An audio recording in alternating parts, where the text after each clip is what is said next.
Say you just got a new camera, or maybe you've had one for a while and you're just not using it to its full potential, or maybe you're just looking for some fresh ideas to speed up your workflow. Whatever it is, in this video, I got you covered.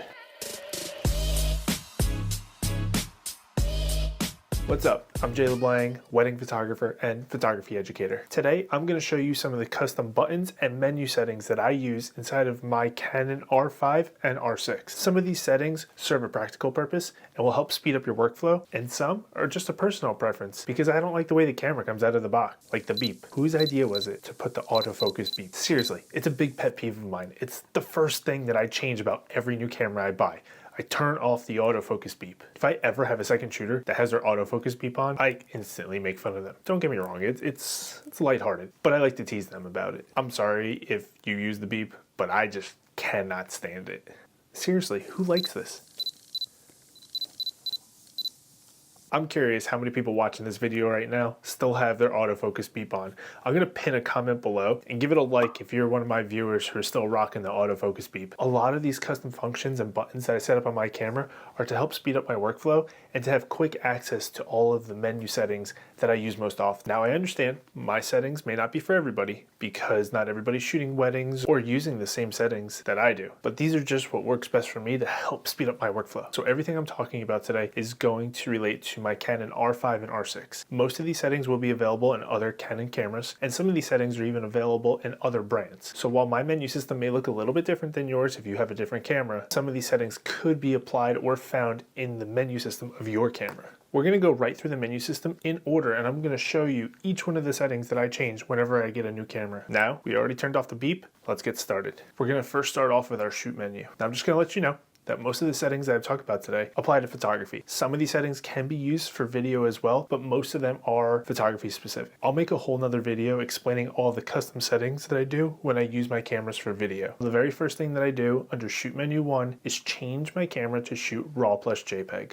If you don't see this option right now, that's fine. I'm going to explain later on some other settings that I change in my camera to allow you to shoot RAW plus JPEG to 2 separate memory cards. The next setting that I enable is the anti-flicker shooting. So often nowadays when you're shooting indoors, so many lights are LED, and while it's almost impossible to see to the human eye, LED lights have a tendency to flicker, especially cheaper ones.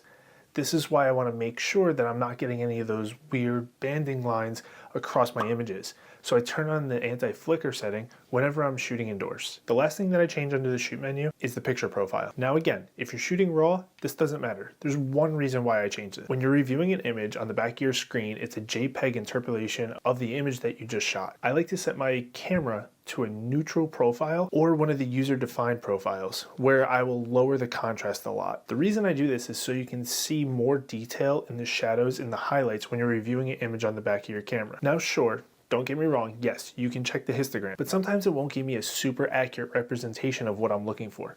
For example, if I'm shooting a bride outdoors and she's wearing a white dress and the sky is super sunny and bright, the histogram's only showing me blacks, whites, highlights, shadows, midtones. It's not telling me exactly what might be blown out or what might be underexposed. So if I have that bride outdoors and the histogram's telling me something's overexposed, I don't necessarily know if it's referring to the cloud in the sky that's overexposed or the bride's dress. So by having a flatter image profile, I'm able to zoom into the picture on the back of my camera and check that I have that detail in the bride's dress. I don't care if I clip a little bit of the cloud, that's no problem, but I want to maintain that detail of the dress because that's an important detail to the bride. Next, we're going to go into our autofocus menus. The very first thing is the autofocus operation. Most of the time, I'm not saying all the time, but most of the time I'm in servo. So I like to just set that up and it is what it is. But I'm going to show you a custom button later on that I use for very quickly switching between servo and one shot, because there are times that I still want to use one shot. And at the bottom of the first page on the autofocus menu system is touch and drag autofocus setting. I think it's really cool that I'm able to just use my thumb on the screen to move my autofocus point around when I have the camera up to my eye. Now I have mine set up so it's enabled, the positioning is relative, and I limit it to the top right corner of the screen. This way, when I'm shooting with my camera up to my face, I'm able to move that autofocus point all around the screen. If you had it set to the whole panel, now I have big hands, my thumb still cannot reach the opposite side of the screen when I have my camera up to my face shooting. I personally just really like it in the top right corner. I think it's the best position for it, but you may have a different experience with it and play around with it. You might find that you like something a little bit more, but I think it's a really neat feature to enable on your camera. And now jumping over into the autofocus menu 4, the 5th option on the list says limit autofocus methods. Personally, I do not use all the autofocus methods, and I find it to be cumbersome when I want to switch between the ones that I want, and then there's ones that I never use in the way that is just an extra button I have to press, which just takes extra time. Now you may say I sound ridiculous for saying this takes a long time, but when you're switching your autofocus points a lot and you're constantly having to scroll through 2, 3, 4 of them that you'll never use, why not just get rid of them? Now I have a video planned where I'm going to go more into detail with all of these autofocus methods that I use. Just for a quick overview, I'm going to tell you the 4 methods that I use. Face plus tracking, this one's pretty obvious. We're using it for people or a subject. Spot autofocus, I use this for focusing on smaller objects, usually ones that are not moving. Then you have the larger spot autofocus, which you can't get rid of. That one's just kind of like the default one. And the last one that I have enabled is a zone autofocus. This one I use for a moving subject that might be really far away where the camera can't pick up a face, or when I'm photographing very large groups of people. And then at the bottom of the 4th page of the autofocus menus, orientation linked autofocus point. I think this is a really neat feature. I have mine set to separate autofocus points, point only. What this does is if you have your autofocus point directly on your subject's face, let's say, and you're shooting horizontal, but you want to rotate to vertical, the autofocus point will jump to the top middle section of the screen to quickly orientate a similar composition to what you had when you were in a horizontal position. I think it's a very neat feature if you're constantly going back and forth between shooting horizontal and vertical images. Some people might find it a little annoying because the autofocus point is moving around on its own, but I find it to be extremely useful. And then on page 5 of the autofocus menu system, we have initial servo autofocus point for face plus tracking. By default, this comes set to auto. I have mine set to just 1 point. This way, if I'm shooting an object that I want to track that may not be a human, I can very easily move my box on top of that subject and it'll pick up the object and start tracking it as I move my camera around. Now moving over into the play menu options, we're going to go to menu option number 4. There's only one thing that I change here, and that's the magnification option. I changed this option from whatever the default is, I don't remember because my cameras have been set up like this for a couple years now, to actual size. The reason why I do this is when I hit that little magnifying glass when I'm reviewing an image, it's going to zoom that image in to 100%, right where the autofocus point was.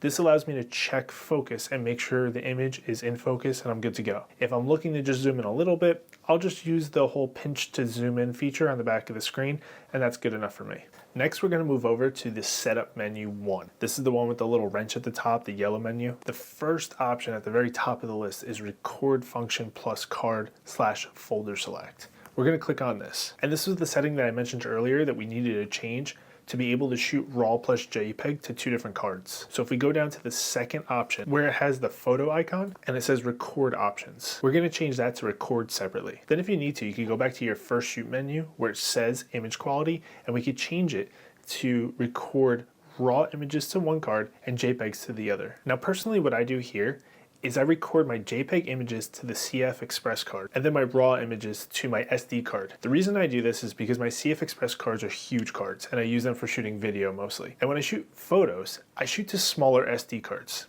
Now I have this weird superstition about it. I think as a backup, shooting JPEGs is fine. We don't need to fill up 2 cards full of RAW files. But the reason why I shoot to smaller SD cards as my main card is I'm a little superstitious. One time, a long time ago, I had a memory card go corrupt on me and I lost everything on it. Luckily, it was just dancing pictures that I lost, and I had a second shooter there who was covering the same thing as me, so it was nothing important. But I was still unable to recover anything from that memory card. So now I have this little superstition that I've implemented since then. I shoot only to smaller cards because my mindset with this is if I were to have a card go corrupt where it was completely unable to recover, I'm only losing a very small portion of the shoot or the wedding day. Luckily now cameras have 2 card slots in them, so if you want to, you can shoot RAW to both cards. But personally, I love to shoot to smaller cards, especially if you're on a camera that only has 1 card slot. I highly recommend shooting to smaller memory cards because if you were to shoot an entire job to just 1 memory card and that memory card were to be corrupt and unrecoverable,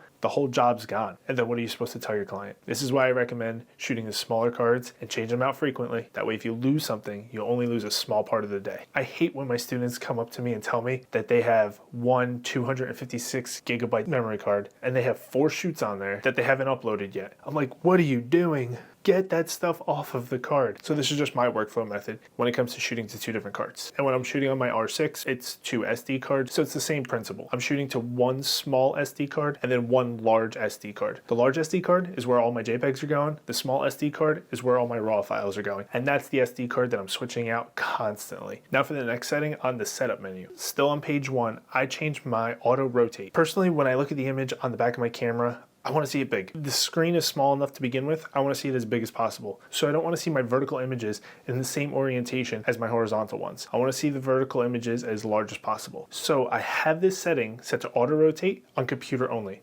This way your images, when you load them into your computer, they're all rotated the correct way. But when you're looking at them on the back of your camera, you're utilizing the most screen possible. Now, in case you couldn't find it earlier in the video, setup screen number 2, that's where we have the beep option. Let's go ahead and get rid of that bad boy, if you haven't done so already. Next, on setup menu number 3, we have all the options for our screen and viewfinder brightness. By default, I think this comes on auto, and I hate that. I put the brightness for my screens right in the middle of the scale, whether it's 1:7 or 1 to something else. This will give you a more accurate representation of what the exposure is. For the viewfinder, you can leave that right in the middle all the time because it's right up to your face, you're blocking out all the ambient light, and you should be able to see it pretty well. And when it comes to the back screen, yeah, sometimes I will play with the brightness on it, especially if I'm shooting video outdoors or if I want to show my clients one of the images on the back of my screen. When I'm leaving the brightness at 4 out of 7, it's a little dark, so they might have trouble seeing it if it's really sunny out. So this is where I'll go ahead and bump it up, but other than that, it's staying right in the middle at 4. And now we're jumping into the custom function menus. This is where we get into the fun stuff here. We're gonna go over to menu number 3 and look at custom buttons. I have a lot of custom buttons set up, so stick with me. Some of these would really help you out if you decide to try them out for a little bit. I'm sure it'll speed up your workflow. So the first button we're gonna be looking at is the little AE lock button. It looks like a little star. I changed that to quickly switch between one shot and servo. As I mentioned earlier, I shoot mostly in servo, but sometimes I need to shoot in one shot, especially if I want to focus on something and move my camera, or if I'm switching between something that's moving or not moving. The next custom button that I set up is the autofocus point button. By default, you have to push this and then you have to hit that M-FN button, the manual function, in order to change your autofocus point. I think this is stupid. It slows down the whole work process. Why not just hit that button and cycle through the autofocus points that we selected earlier? Remember where we cut down the autofocus points that we don't use? Cool. Now all we have to do is tap that button and we cycle through the autofocus points that we do use. So I changed this button to be the direct autofocus method selection, and it allows you to quickly just cycle through the autofocus points with only one button. So you might say, but Jay, how do I move my autofocus point around then if I change that mapping of that button? I'll get there in a sec because I'm going to show you another way of speeding that part of your workflow up. Next is the depth of field preview button. This button has been around for a long time, and I don't know if it's just me, but I never found a use for it. I'm sure somebody somewhere uses it, or else they would have taken it out by now, especially when this was back on DSLRs and it just made the viewfinder really dark and it was hard to tell if anything was in focus because you couldn't really see anything. Now in the mirrorless cameras, they're able to change the settings and it gives you a better idea if something's in focus, but I never use this. So I have mine mapped to being the cropping / aspect ratio. Now, if you're shooting in RAW, this doesn't matter at all because the image that you get back is still gonna be that 3:2 ratio. But what this allows you to do is if you're shooting for something specific, let's say you're shooting a square image for Instagram or an advertisement, it allows you to help get your composition correct for that aspect ratio. I really like the zoom feature because it allows me to punch in a little bit closer, which I find really useful if something's a little bit out of reach and I know later on I'm gonna crop it. Or it's also useful if you're shooting video and you wanna stick with that 16:9 ratio and you don't want your subject going outside of frame, which would later on get cut off in post-production. Now, if we scroll down to the very bottom of our list here, we have our multi-controller option. This is where we're gonna get back that option to move around our autofocus point. By default, the Canon cameras, you have to push one button and then you can move your autofocus points around. I eliminate the need of pushing that one button first. I don't like this whole two-step process. Let's just make it simple, directly to the point. So it's very simple here. You have two options. You either have off or you have direct autofocus point selection, and that's what I keep my cameras on. This allows you to just move around your autofocus point by just moving the joystick. You don't have to push another button first in order to move your autofocus point. And if you click the little joystick in, it'll just bring your autofocus point directly to the middle. And as we get to the last set of menu options, it's My Menu. This is where you can set up your camera to just really be totally customized to you. Now, as you can see, I have a couple different menus here set up, and each one of them are for different purposes. One of them is for video, one of them is for shooting time lapses and HDR, one of them is just some of the settings I use frequently. But this first menu here are some of the options that I access every single time that I use my camera. In here, you can see very quickly I have format card. For obvious reasons, you should know why it's there. But every time I put a new card in my camera, I make sure that I format it before I start shooting to it. Next, I have that record function. The reason I have this here is because for some reason, when I take the memory card out of my camera, sometimes it'll change where it's playing back the pictures from when I go to review an image. I don't understand why. I'll just take an SD card out, put a new one in, and then my camera will just switch from playing back images on my SD card to playing back images on the CF card. I don't understand it. If you know why this might happen, please leave a comment below because this is very annoying. The next I have is the battery information. Yes, you have the little battery icon on your screen that tells you approximately what the battery life left is. But I want something a little bit more specific, and I like this option to just quickly see how much battery I have left. Next, I have subject to detect, because I do shoot a lot of pictures of my dog, and it's nice having the ability to have it track animals' faces, as well as a lot of my clients like to bring their pets with them on our engagement sessions or their family portrait session, and not the humans, you know, the important part of the show. I like having the ability to just quickly switch where my camera is going to try and focus. And the last option I have here is the shutter mode. If I'm ever shooting indoors or with a flash, I'm usually in mechanical mode. And then whenever I'm outside, I'm in electronic shutter. You know, help save the life of my baby. I shot over 100,000 pictures on just my R5 this year. Can't wait for that R5 Mark II to come out. I need a new body soon. So this is just how I set up some of the custom functions on my camera. Let me know if any of these would help you out or if I need to go into further detail with any of the options that I've talked about today, and I'll gladly do so. If I can help explain it further to you in the comments, I will do it. Or if I need to make another video in the future, I can definitely plan that out as well. So if you're gonna try out even one of these functions in your camera, give me a like below. I really appreciate it, and I'll see you in the next video. Peace.